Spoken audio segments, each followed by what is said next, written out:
Hello dear students. आज देखें UP board class 10th का एग्ज़ाम था यानी पेपर था। आज 1 मार्च 2025 है और इसमें मेरे पास पेपर कोड है 822 CA। ठीक है। ठीक है। तो प्यारे बच्चों ये ठीक है, अनूप कुमार जी का ये पेपर था क्लास 10th का 2025 मैथमेटिक्स का। ठीक है। तो आइए देखते हैं कुछ इसके इम्पोर्टेंट क्वेश्चंस कैसे आए थे और आपने कैसे किए। कुछ इम्पोर्टेंट जो ऑप्शंस थे उनको मिलान कर लेते हैं। तो देखो, जैसे सेक्शन ए में आपके ऑब्जेक्टिव टाइप के 20 मल्टीपल चॉइस टाइप के क्वेश्चंस थे, MCQs थे।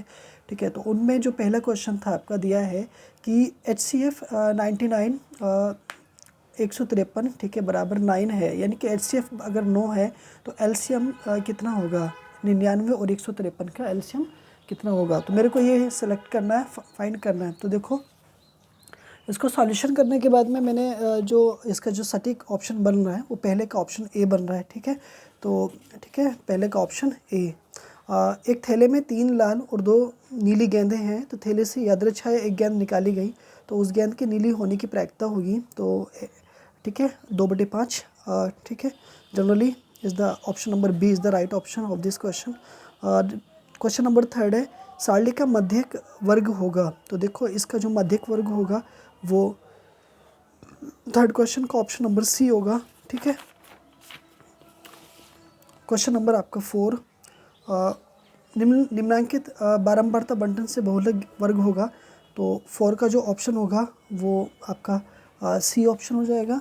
ठीक है। 20 से 30, यदि किसी सिक्के को एक बार उछालने पर शीर्ष से हेड आने की प्रायिकता होगी तो उसका ऑप्शन आपका बनेगा डी ऑप्शन, 5 का डी 1/2। ठीक है। तो संख्या 144 के बाद ये गुणनखंड होंगे तो 6 का ऑप्शन नंबर ए बनेगा। ठीक है। क्वेश्चन नंबर 7, संख्याओं 54 एंड 336 का HCF होगा। तो डेयर स्टूडेंट्स, यहाँ पर ऑप्शन नंबर बी जो 6 है वो आपका राइट ऑप्शन होगा। नंबर बिंदु 3 से 4 की एक्स अक्ष से दूरी होगी। तो डियर स्टूडेंट्स, इसका ऑप्शन बनेगा क्वेश्चन नंबर 8 है तो क्वेश्चन नंबर 8 का ऑप्शन नंबर डी 4 ही का ही होगा राइट ऑप्शन। द्विघात समीकरण 3x² प्लस के 5x प्लस के 3 इज इक्वल टू 0 के मूल हैं कि वास्तविक तथा भिन्न होंगे, यानी कि असमान होंगे, अलग अलग होंगे। ठीक है। क्वेश्चन नंबर आपका 10, समीकरणों x minus y is equal to 2 एवं x plus k y is equal to 2 का हल होगा। तो x बराबर 2 और y बराबर 0। ठीक है। दो संख्याओं का योगफल तथा अंतर क्रमशः 8 और 2 है तो संख्याएं होंगी 11 का b यानी कि 5 और 3। ठीक है। क्वेश्चन नंबर 12, समांतर श्रेणी 10 7 4 का 20वां पद होगा। तो देखो, ए बराबर यानी कि 12 बराबर माइनस के 57। ठीक है। माइनस के 57। आगे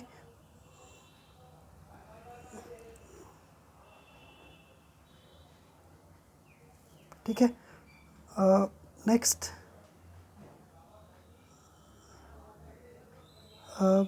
यहाँ पे क्वेश्चन नंबर 13 है, 5 सेंटीमीटर त्रिज्या के वृत्त पर उसके केंद्र से 13 सेंटीमीटर दूरी स्थित एक बिंदु से खींची गई स्पर्श रेखा की लंबाई जो होगी वो 13 का डी 12 सेंटीमीटर होगा। एक बार ना 12वें क्वेश्चन में ना ऑप्शन नंबर ए और सी दोनों निकल के आ रहा है, बट सॉल्यूशन के आधार पे हमने चेक किया तो एक बार ना सी ऑप्शन भी अगर हो तो आप प्लीज़ मेरे को एक बार सेंड करना।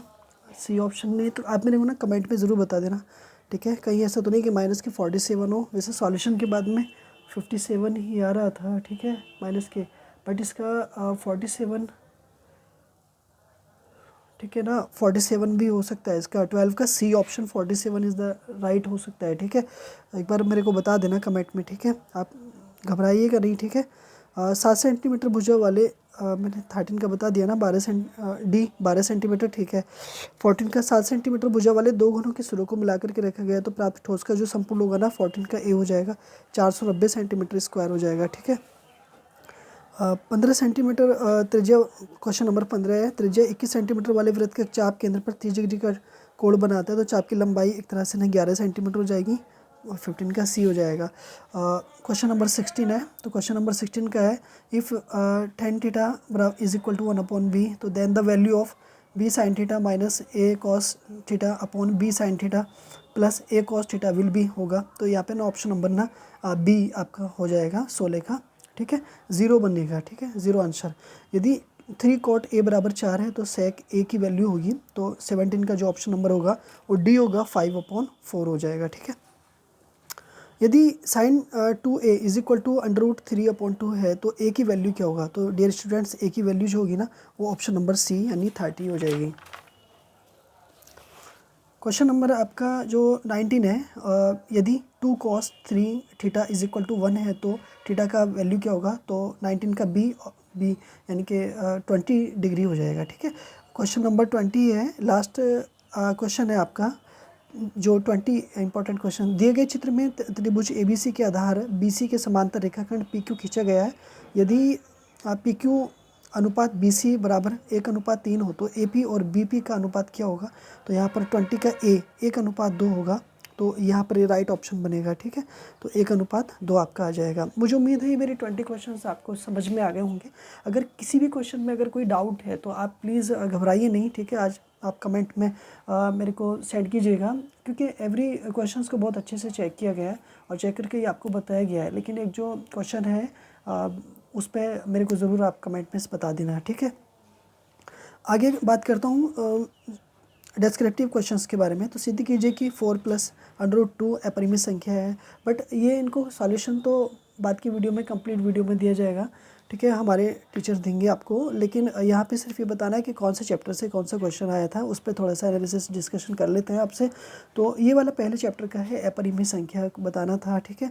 कॉस थीटा बराबर कोसेक थीटा बराबर 13/5, तो कॉट थीटा का वैल्यू क्या होगा? तो ये आपका ट्रिग्नोमेट्री से क्वेश्चन था।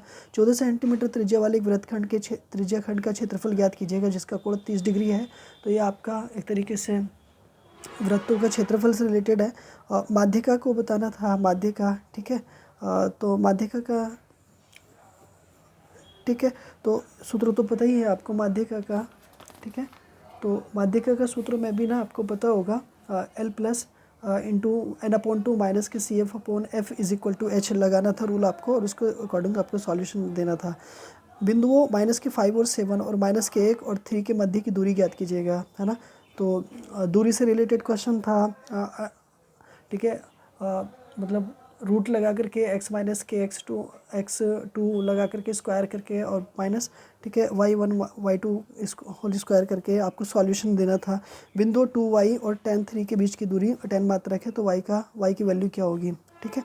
चलो ये सारे क्वेश्चंस आपके हो गए। आई होप यहाँ से सिर्फ आपको 5 क्वेश्चंस करने थे। जैसे यदि 2 घात समय बहुपद p - के 1x² प्लस के px प्लस के 1 का एक शून्य माइनस के 3 है तो p की वैल्यू क्या होगी? p के किन मानों के लिए निम्न समीकरण युग्म का एक द्वितीय हल हो सकता है?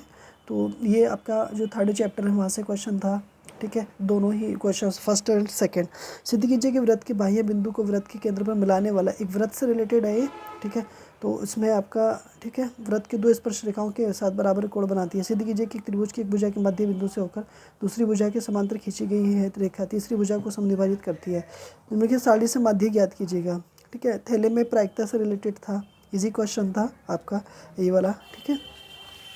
तो आपको 6 क्वेश्चन में से सिर्फ 5 क्वेश्चन ही करने थे। तो उसके बाद में किसी समांतर श्रेणी का प्रथम पद 5 है तो अंतिम पद 64 और सभी का योगफल 400 है, तो पदों की संख्या एवं सार्वंतर ज्ञात कीजिएगा, ठीक है। तो मेरे डियर स्टूडेंट्स यहाँ पर सार्वंतर इजी क्वेश्चन है, तो निम्नलिखित समीकरणों को हल कीजिएगा। ये वाला भी इजी था, x + के y = 5 और 2x - के 3y = 4, 3x + के 4y = 10 और 2x - के 2y = 2 आ जाएगा। इजी क्वेश्चन था आपका। बस आपका नेक्स्ट क्वेश्चन, एक ठोस शंकु के आकार का जो एक समान आधार वाली त्रिज्या है अर्धगोले पर अध्यारोपित है। यदि अर्धगोले का वक्रपृष्ठ तथा शंकु का वक्रपृष्ठ समान हो तो शंकु की त्रिज्या और ऊंचाई का अनुपात ज्ञात कीजिएगा। तो 2.4 सेंटीमीटर ऊंचाई और 1.4 सेंटीमीटर व्यास वाले एक ठोस बेलन के से इसी ऊंचाई के और व्यास वाले शंकुकार खोल काट लिया जाता है, तो शेष बचे ठोस का निकटतम वर्ग सेंटीमीटर का कुल पृष्ठीय क्षेत्रफल ज्ञात कीजिएगा। तो मेरे प्यारे बच्चों, डियर स्टूडेंट्स, ये आपका पेपर था क्लास 10th का। भूमि पर स्थित बिंदु x से ऊर्ध्वाधर टावर PQ के शीर्ष Q का उन्नयन कोण 60 डिग्री है, तो बिंदु x से 40 मीटर की ऊंचाई पर स्थित बिंदु y से Q का उन्नयन कोण 45 डिग्री है। तो टावर PQ की ऊंचाई तथा दूरी px ज्ञात कीजिएगा। एक प्रकाश स्तंभ के शिखर से देखने पर समुद्र तल में दो जहाज़ों के अवमन कोण क्रमशः 30 डिग्री और 45 डिग्री है। यदि प्रकाश स्तंभ के एक ही और एक जहाज़ दूसरे जहाज़ के पीछे ठीक 50 मीटर की दूरी पर है तो समुद्र तल से प्रकाश स्तंभ की ऊंचाई ज्ञात कीजिएगा। ये आपके इंपॉर्टेंट क्वेश्चंस थे। इसके कंप्लीट सॉल्यूशन के लिए और नेक्स्ट वीडियोस में दे दूंगा आपको। तो आप हमारे आने वाले इंग्लिश के जो क्वेश्चंस हैं, प्रीवियस ईयर के जो क्वेश्चंस आ रहे हैं, आप उन्हें ज़रूर देखें। और हमारे यूट्यूब चैनल को सब्सक्राइब नहीं किया है तो प्लीज़ सब्सक्राइब करें, वीडियो को लाइक करें, दोस्तों में शेयर करें। मिलता हूँ मैं आपसे नेक्स्ट वीडियो में इसी तरह की यूज़फुल वीडियोज़ को, कॉन्टेंट्स को देखने के लिए, एजुकेशनल कंटेंट को देखने के लिए आप हमसे जुड़ें और हमें अपना फीडबैक ज़रूर दें। अगर कोई आपकी ओपिनियन है तो आप प्लीज़ कमेंट में ज़रूर बताएं। Thanks for watching my video.